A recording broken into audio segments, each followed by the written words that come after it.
Benvenuti a Piazza Santa Maria Consolatrice, nel quartiere Tiburtino.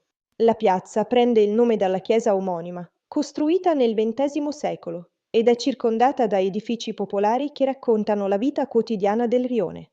In questo video ti guideremo tra storia, curiosità e atmosfera di una piazza che conserva lo spirito autentico di Roma. Il quartiere Tiburtino, ufficialmente designato come quartiere Sesto, nacque il 20 agosto 1921, prendendo il nome dall'antica via Tiburtina. Questa via ha una storia millenaria, risalente a ben 300 anni a.C., collegando Roma a Tivoli e svolgendo un ruolo cruciale nel commercio e nella cultura. Durante la Seconda Guerra Mondiale, tra il 1943 e il 1944, l'area subì gravi danni a causa dei bombardamenti alleati, un periodo difficile per i suoi abitanti. La costruzione della chiesa di Santa Maria Consolatrice avvenne tra il 1942 e il 1945, un periodo di grande incertezza, sotto la direzione dell'architetto Tullio Rossi.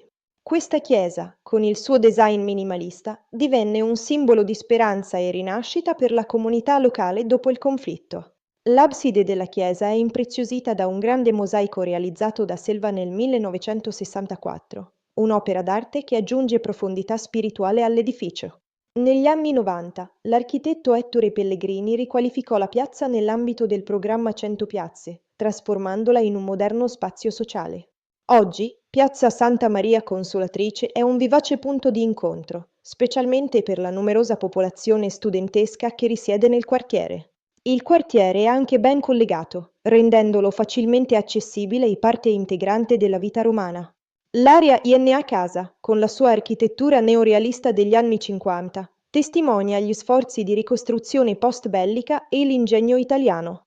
Lo spirito del quartiere, con la sua storia operaia e l'autentica atmosfera romana, è palpabile in ogni angolo, offrendo uno spaccato di vita genuina.